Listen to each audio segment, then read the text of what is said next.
ছোটবেলা থেকেই আমার একটা অভ্যেস এখনো বর্তমান। দিদিমা যখনই বাড়িতে আসবে আমি তার সাথে খুনসুটি করবো এবং সারাক্ষণ ওনার সাথেই কাটাবো। দিদিমা আসছে বলে তেল তো দিতেই হবে, কারণ ওনার মতো ভালো করে তেল কেউই লাগিয়ে দিতে পারে না আমাকে। এবং বিশেষ করে দিদিমা যেভাবে লাগিয়ে দেয় আমাকে বাড়িতে আর কেউই লাগিয়ে দিতে পারে না।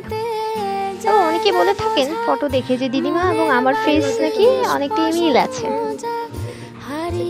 এবং বলিহারি দিদিমার ফেসের গ্লো এখনো এতটাই বর্তমান। আমি ভাবি উনি যখন ইয়াং ছিলেন তার ফেসটা কেমন ছিল।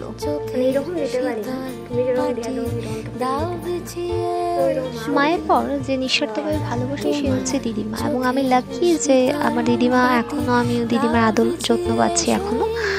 এবং আমি ভাগ্যবান মনে করি যে আমরা এখনো 4 জেনারেশন অর্থাৎ 4 প্রজন্মের মানুষ বর্তমান, অর্থাৎ মা, দিদিমা, আমি এবং ওনার নাতি। এবং আমার ভীষণই মজা লাগে এরকম ওদের সাথে সময় কাটাতে। এবং তাছাড়া আমার বাড়ির গরু, ওদের সাথে সময় কাটানো তো আমার বেস্ট মনে হয়।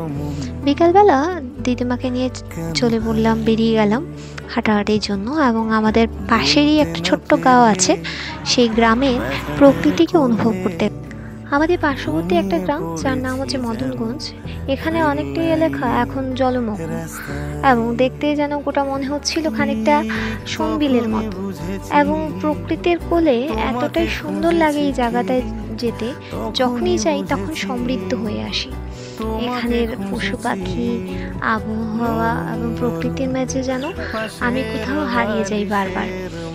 সন্ধ্যা যখন ঘুরিয়ে এলো আস্তে আস্তে আমাদের ঘরমুখর হতে লাগলো, এবং যদিও ইচ্ছে হচ্ছিল না সেখান থেকে বেরিয়ে আসার, তবুও আমাদের যেতে হচ্ছিল, কারণ বাড়িতে তো যেতেই হবে। এভাবেই আমার গোটা দিনটা কাটলো। আশা করছি আপনাদেরও আমার সাথে এই প্রকৃতিকে অনুভব করেছেন। এখানে ভিডিওকে শেষ করছি। ধন্যবাদ, টাটা, টেক কেয়ার।